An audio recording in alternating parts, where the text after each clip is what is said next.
This is Your City Could Be Better, because it could be. I'm David Plotz. If you love your city and still complain about it, you're in the right place. Ali Vallarta, does homelessness look different in Salt Lake City than it does in other cities? I don't think so. I mean, I haven't lived in a lot of American cities, but numbers are on the rise, wealth gap climbing up. It's dangerous in the winter when it gets cold here. It can be even more dangerous in the summer when it gets hot. I think we all kind of know what the faces of people experiencing homelessness are. Like, we've seen those stats for decades now. A lot of people who are veterans, a lot of people who've experienced sexual assault, a lot of people who were recently housed more and more, like just couldn't afford rent, got priced out. So yeah, it's a growing problem in every city. Utah is bidding to become the site of one of the most ambitious and controversial public policy experiments in America. The state of Utah is planning to build a 16-acre, quote, homeless campus. I'm not sure who calls it the homeless campus, but we're going to call it the homeless campus on the outskirts of Salt Lake City, where homeless people with mental illness or addiction issues primarily could be housed and in many cases involuntarily committed. The homeless campus mega shelter, which could potentially house 1,300 people, which is about a quarter of Salt Lake's homeless population, is the brainchild of conservative think tanks aligned with Silicon Valley. And it's an idea that is very much being embraced by lots of people in the Trump administration. So I'm David Plotz, CEO of CityCast, and I'm joined by Ali Vallarta, the host of CityCast Salt Lake. Ali, welcome to Your City Could Be Better. It's good to be here. I agree that our city could be better. Yeah, your city could be better. I mean, I've been to Salt Lake. It's pretty cool, though. But tell us a little bit about what this homeless campus would be like, where it would be built, and when it might open.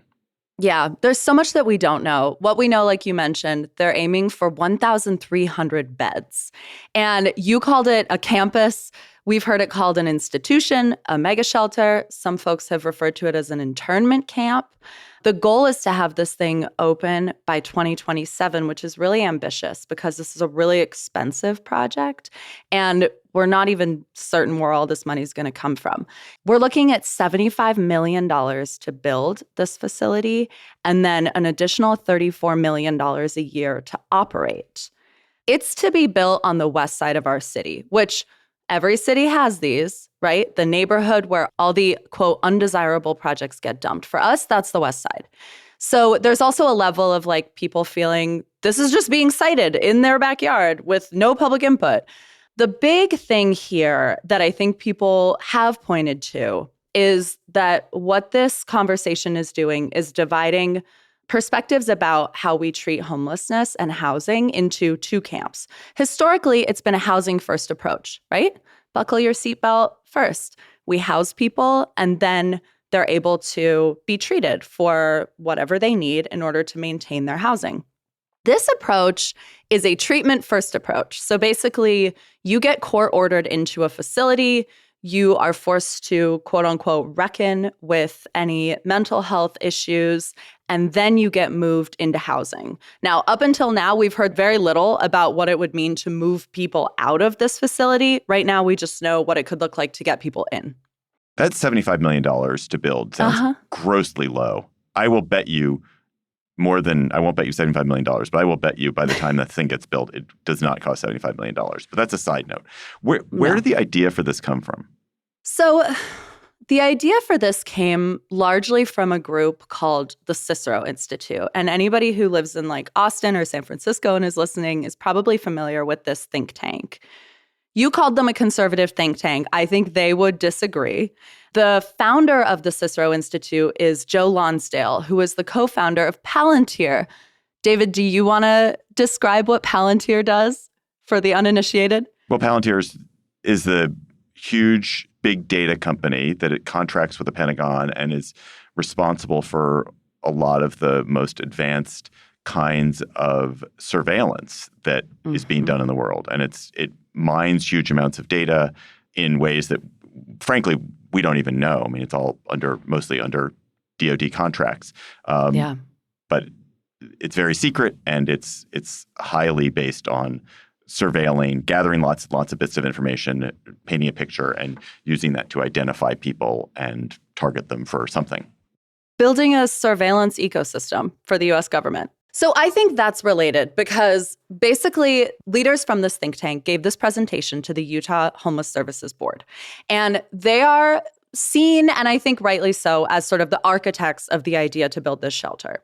And there were 4 things in this presentation that raised the hackles, I think, of journalists in the room and also longtime homeless providers in the room. So the first thing is, this is all based around the idea of involuntary civil commitment, which already exists in Utah. I'm guessing this exists in DC. Basically, the idea that if you believe someone is a threat to their own safety, you can court order them to 24 hours of like being held. And then after there, the court decides their future. Does that sound familiar? Yeah, absolutely. Yeah. And so what this would do that's different, because right now we have civil commitment in Utah. There are probably people who are already experiencing homelessness here who have been civilly committed all over the place. This would turn civil commitment into a place. And I think that is like, for me, the top line of this project is that's the big change to how we think about civil commitment. The other big change to how we think about civil commitment, which is involuntary, is that, you know, I interviewed someone, Devin Kurtz, who works for this think tank, was involved in putting together these notes and this presentation. And he said that we need to think about civil commitment in terms of violations of the social order. Now, that to me is like really different from how we've thought about civil commitment in the past. So what does it mean for someone to violate the social order if they're in a park, if they're on the street? And I mean, if you read The Room on the path of civil liberties, on the militarization of our streets in this country, like there are a lot of reasons to kind of like, you know, for your spidey senses to go off at that. The third piece of this, which gets me to the Palantir of it all, is that in order to go to this facility, you would have to get on a registry. And so, okay, we know that it is already hard when it comes to meeting people where they are, to talking to them, to getting them into housing, to like, if you come in there hot and heavy with, we're going to put you on a registry, I don't know why anyone would submit to that. And also, why do we need to do that, right? So that's where I'm like, okay, I need to remember that this is an organization whose chair is like involved in modern surveillance in the US.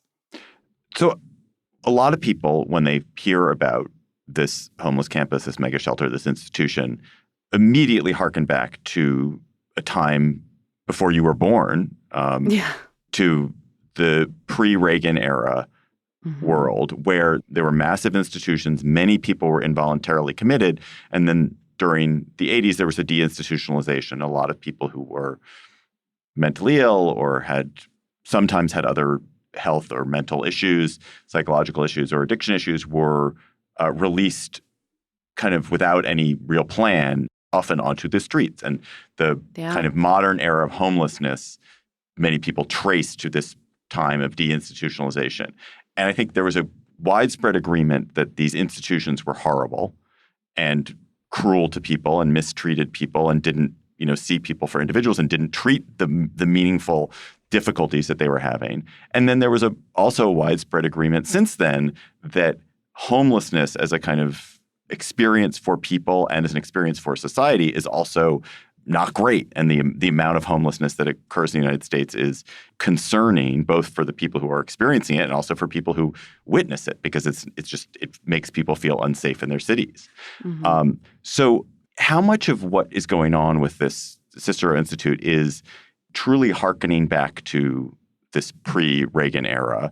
And how much of it is do you think, a new idea about what institutionalization can do?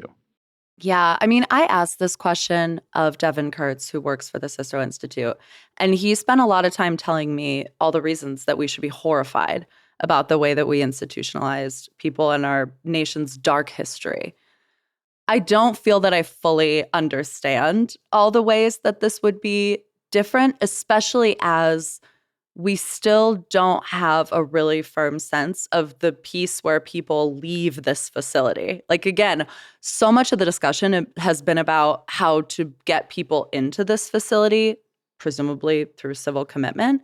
But there hasn't been a lot of conversation about investing in getting people out, right? Like, is this a 3-day stay or longer? Those are the questions that are up in the air. And I think that's where people really want answers, maybe before they decide entirely how they feel about this project. But also your point about like, this is only going to cost $75 million. What about the back half of this whole experiment, which is getting people housed? And, you know, all states, all places could do better when it comes to mental health. Right now in Utah, we've got kind of a leadership vacuum on that issue. So there were 2 legislative audits that were ordered earlier this year. They looked at the Department of Corrections, jails and prisons, and they looked at the Department of Health and Human Services. They are scathing. Like, they point to a situation where right now in our state, we aren't leading well on mental health in the state-run facilities that we've already got. And inmates feel abandoned when it comes to their mental health. There was someone who took their own life in our prison. Like, the system is already flawed and inadequate. And so are we in the best position to build a new mental health facility? Like, who's going to lead on that, practically speaking? Our record's not good. That's a really good point, that we already are trying this in the state of Utah and we don't do it very well. And so it's to add a whole new facility and a whole new method seems risky. I guess I wonder what homeless experts in Salt Lake City say about whether it makes sense to kind of bifurcate the population of people who are homeless into the sort of the economically unhoused, people who, because of, you know, the impossibility of affording housing in Salt Lake City and other cities, find themselves homeless, and people who are suffering from significant mental problems or criminal justice problems that make it hard for them to even participate in society. And that, is it misguided to try to figure out a different solution for that second group in the way that the Cicero Institute seems to be trying to do? Yeah. I do think already those 2 groups, like the middle of that Venn diagram is people who are experiencing chronic homelessness. That's already kind of been broken out and considered. You've been in news and media for a long time, David. So do you remember back in, I don't know, maybe 2007, there were all these headlines that Utah solved homelessness? Yes. Which is an ambitious headline. And, you know, one that an editor would definitely greenlight if there was good data there. There was even like a story from Jon Stewart about how Utah had solved homelessness. And that whole experiment, what actually happened there is that the state and the county and the city all came together and they put together a list of the 17 people who were experiencing chronic homelessness. They basically looked at, like, who are these individuals that end up on the street time after time, year after year? And they created a system to house them with wraparound services. And it was massively successful. It had like an over 90% retention rate, that program. And that's what led to those headlines. So we've already kind of like desegregated that data. And we've already tried a program that kind of worked and kept people housed while we look, you know, upstream at some of the bigger, more chronic issues that lead to homelessness. And those 3 properties that they created then are still up and running, and they are still all at capacity. And we know that our permanent supportive housing programs are really effective. So I think people in the room for this presentation who have been doing this work for decades are like, before we move on to some new project, some big development that's going to cost a ton of money, what if you took $100 million and invested it in permanent supportive housing, in these systems that we know work? Let's try that first. Right. For 1 year. Right. So they built all this permanent supportive housing back in between 2005 and 2015. It worked. It got chronically homeless people housed, but they didn't keep building it. And every year more people find themselves in that situation for a variety of reasons. And in fact, in Salt Lake, your population of unhoused grew 18% last year. So unless you keep adding housing supply for that program, you were just not addressing the problem. Yeah. And I think, like, look, if the governor were here, if Devin Kurtz were here, if we were all in this room together, we would all agree that we want to solve homelessness. Like, I think we are all bringing that to the table.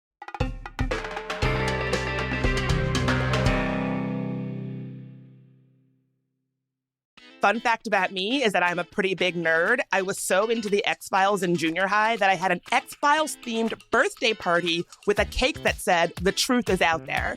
So if you are like me, and by that I mean if you are someone that is still bummed that Fox canceled the show Firefly and lives for all things pop culture, AwesomeCon is for you. AwesomeCon is coming to DC, and this is one, trust me, that you do not want to sleep on. March 13th through March 15th at the Walter E. Washington Convention Center, AwesomeCon is bringing together one of the most incredible stacked lineups I have ever seen. You've got folks like Oscar nominee Paul Giamatti. Yes, that Paul Giamatti. My personal idol, Gillian Anderson, my queen from The X-Files, George Takei, Misha Collins, Adam Savage, Ron Perlman, and so many more fan favorites will also be there. With tabletop and video gaming all weekend, a book fair, an artist showcase, and the family-friendly AwesomeCon Junior, there is truly something for everyone. 3 days, legends everywhere. You don't want to miss it, trust me. Buy your badges now at awesomecon.com. Hey, I don't know about you, but I think we are super lucky in DC to have so many niche cultural events to enjoy. Like, for instance, a full event celebrating the indigenous art of porcupine quill work. The Art of Quill Work Family Day, hosted by the National Museum of the American Indian, is running Saturday, March 14th from 11 a.m. to 4 p.m. There'll be live artist demonstrations, guided tours, and hands-on exploration with a museum educator to deepen your understanding of this incredible art form. Families can also stop by the Imaginations Activity Center, where you'll discover how deer hide becomes clothing and accessories, and even design your own rawhide artwork inspired by the museum's collection. Best of all, it is completely free. Visit americanindian.si.edu or follow @SmithsonianNMAI for full event details. We'll see you there. There's a Trump version of this that is pretty heartless and cold and cruel. And that's actually not, like, if you listen to Devin Kurtz on CityCast Salt Lake, which I recommend people do, Devin Kurtz, like, you may think his solution is wrong. You may well think that he has a misguided idea of how to spend resources. But there is not malice in what he's trying to do. Like, it is, Allie's like shaking her head. Maybe there is malice. I think there's a genuine public policy difference, and you and other people are very skeptical of this. But I do think it doesn't come from a place of cruelty. It comes from a place of wanting to make cities safer and wanting to improve the lives of the people who find themselves homeless. Don't you? Yes, do you I not agree with that? No, I do. Concern and frustration, absolutely, which I think is what a lot of people are experiencing. I nod my head at the malice thing because I think creating a precedent where we involuntarily civilly commit people for violating the social order, whatever that means, could be dangerous and could be used for malice in the future. And those are the kinds of considerations that we have to make now before we're on a runaway train, because another piece of this proposal was removing the Disability Law Center as the state protection and advocacy agency. And so it's like there are other things in motion here that I think civil rights lawyers are really concerned about. And I really, really, really don't want to minimize that piece of this proposal, because I think it will be when there's a shiny headline about like Utah moving to cure homelessness with this massive, expensive, huge project and this new idea. But yeah, I mean, to your point, David, like homelessness providers would say, we don't need a disruptor. Like, we're in the disruptor era, right? Everybody's like asking, how can we disrupt this? Can that make it better, more efficient, et cetera? We don't necessarily need a disruptor. We just need more investment. But it's totally fair for people to feel like the situation hasn't improved since 2007 or whatever, and that the system is broken. And I think part of the reason for that is because it's so massively underfunded. I think there's an interesting piece of this, which is the Utah piece of it, which is that Utah, because of the LDS Church, I think primarily, has an interesting reputation as being a place where you're building a humane conservative community, because the LDS Church has these very strong sort of self-supporting and community-supporting qualities to it. And so that when things are tried in Utah, they get a sort of sheen. And it wouldn't surprise me that if this ends up being tried in Utah, the fact that it's Utah gives it a kind of imprimatur of goodness that carries it forward to other states, and where it's not examined as closely. Because I do think you guys have this reputation of being sort of a warm-hearted place. Yeah. And our governor is better at rhetoric than others. But I think we've also seen a pivot here away from warm-heartedness. An example of that is that Governor Spencer Cox told the feds that we would be eager to receive a 10,000-bed ICE detention center in this state. And that comes less than a decade after the state signed a compact and actually sent a letter to the federal government asking for more immigrants, right? So there's like also this sort of political transition at play a little bit where the state is more and more keen to be well received by the federal government, to sort of like go with their flow. And it's felt like a pivot for people who live here, which I think is funny because from a national perspective, we've seen our governor sort of become the face of like, you know, quote unquote, reason, disagreeing better, et cetera, in the Republican Party. But inside this state, people have felt a real pivot from him in his politics. So I think we would be remiss not to mention that I do believe our governor, Spencer Cox, would like to run for president. And he would love nothing more than to bring the nation this project as a shiny solution to homelessness and say, look, we solved it in Utah. We do things better in Utah. Let us bring this approach to the rest of the nation. But fundamentally, this is a national approach that's being brought to us in Utah. The Cicero Institute is based in Austin, right? So the messaging on that is slick. That's so interesting. And also, it also seems to be a state solution that's being brought to the city. Does the city of Salt Lake want this facility built in Salt Lake? Or is this something that the state legislature is mandating kind of against the wishes of the residents of the city?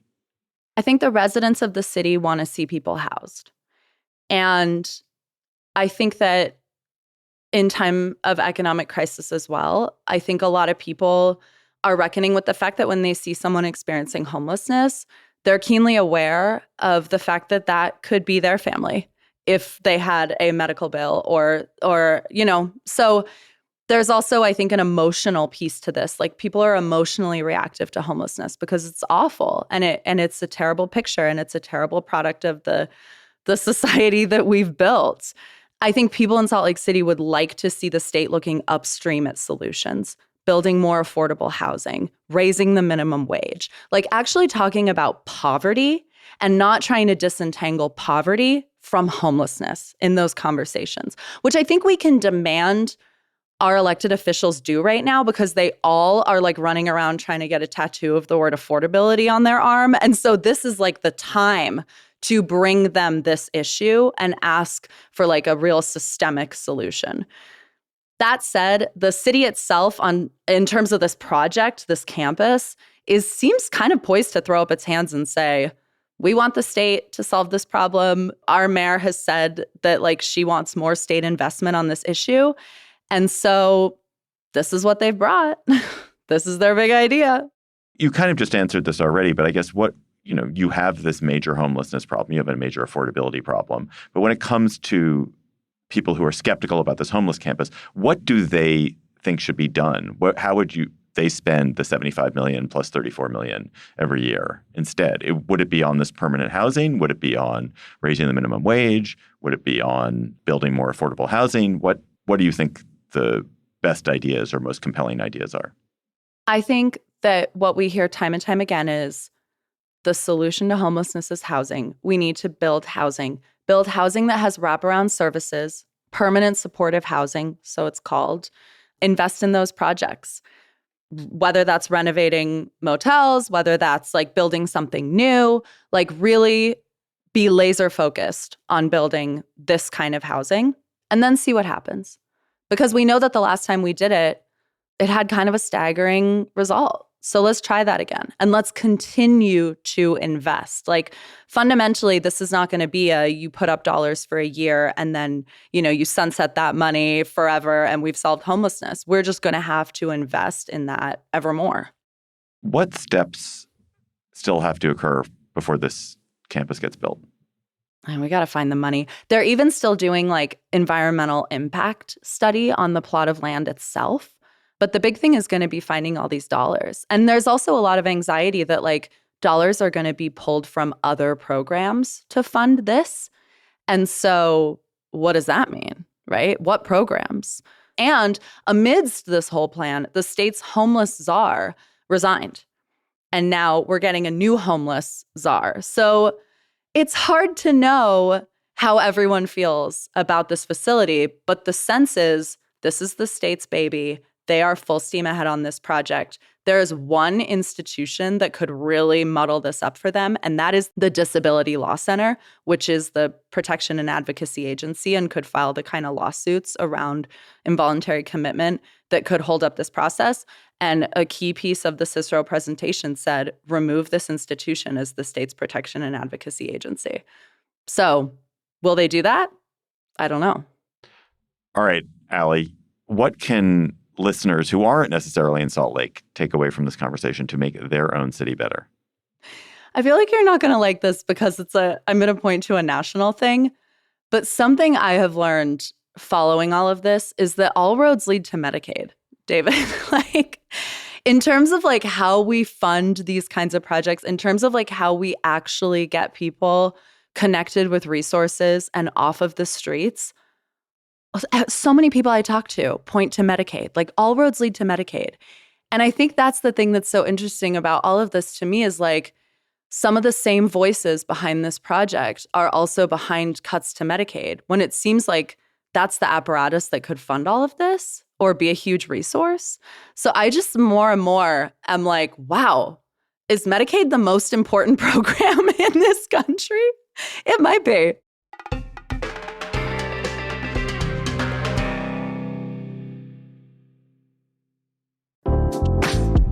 Hi, I'm David Plotz. I'm the CEO of CityCast, a podcast network that includes this show you're listening to, and also 12 other CityCasts in 12 other cities. And each one knows their city as well as your local team knows yours. So isn't it time we connected them? Don't you want to know how they're tackling their bike lane problems and housing challenges and sidewalk dog poop crises? That's why I'm hosting a new podcast called Your City Could Be Better. Because it could be. Every week, I'll chat with a different host in our CityCast network about what their cities are doing right and wrong, the weird things they're trying, and the surprising successes, so that we can all learn how to make our cities a little bit better. Listen to Your City Could Be Better on YouTube or wherever you get your podcasts. Okay, let's change gears entirely and go to our second segment, the Word on the Street segment. Yeah. So, Allie, word on the street is that Salt Lake City has home cafes. What is a home cafe? Is that true? Have you been there? Can I go? Yes, I went to one. So someone opened a home cafe just like down the street from me. And his name is Joe. He is like a longtime barista in Salt Lake City, really respected in the coffee community, and decided to turn his living room into a coffee shop with approval from his roommate. And people have been frequenting this place. So you go on Google Calendar, you book a 15 to an hour long slot to go get a gorgeous cup of coffee. And he calls it like kind of his research and development kitchen. Like, he tries new recipes and new flavor profiles and whatever. But it's such a clever idea and it's really taken off. And now we're told that there will be a new home cafe opening in Salt Lake City. And we've got a home non-alcoholic bar open in Salt Lake City. That's also someone's living room, and a living room vegan barbecue place.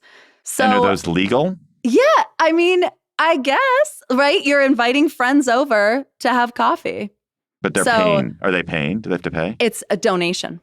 So you don't have to. How much did you donate for your coffee? Well, this is the amazing trick of the donation-based meal, is that I'm always going to pay more than I would have for the not donation-based meal. So, I mean, anywhere from, $10 to $12. And do you have the right to sit when you make your donation? Yeah, little tables and chairs there. You can sit down and hang out and have a chat. And it's inside. It's inside. It's in the living room. You're in the living room. It's like, come on over and have a cup of coffee. I love this idea, but I'm just wondering, if I were Joe's neighbor, would I love this idea? I would have thought that there would be significant annoyance from people who live next door to Joe, or who, live in the apartment below Joe, who are like, what the heck is going on? That's like a very American thing to be worried about. And I think it's very fair.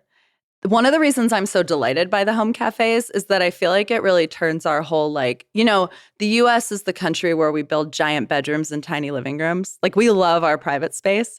And it kind of turns that individualism on its head a little bit.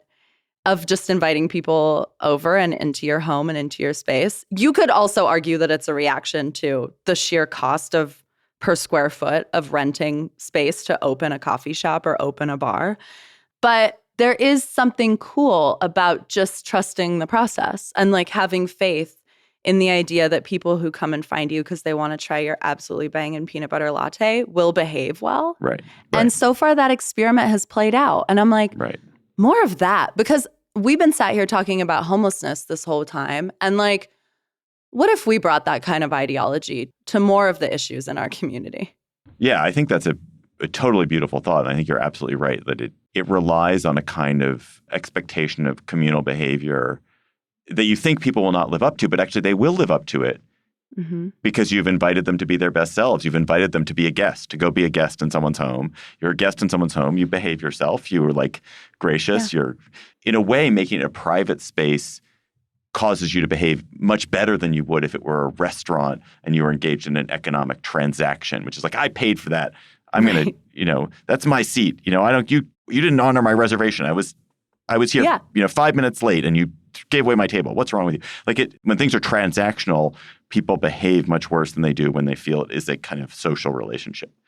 Yeah, or when they're coming from a place of curiosity and there's no expectation. It kind of puts people a little bit on their heel in a way that is fun. Like now I want to open a home cafe and just to see the kind of people who would come through the door and how they would act. And maybe I'll play tricks on them. That'd be great. Sounds awesome. So you described this when I asked you about this over email as a Salt Lake phenomenon. Is this a Salt Lake phenomenon? Is this a thing that like people are like, oh, wow, Salt Lake has this new trend? Or is this just a phenomenon and you just happen to notice it in Salt Lake?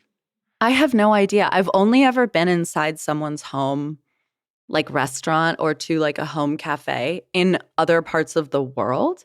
I've never done it in another U.S. city. But I'm curious. I feel like, reply to this episode. Let us know if there's a home cafe in your city, because I want to know if this is like I haven't seen the New York Times trend piece, but maybe it's coming. Priyanka, our producer, one of our producers, is saying there's a private home in D.C. that's trying to become a concert venue.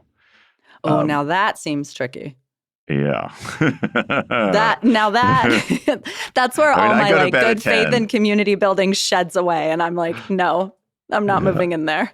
We'll see. All right. Ali Vallarta, host of CityCast Salt Lake. Thanks for coming on Your City Could Be Better. Listen to Ali every weekday on CityCast Salt Lake.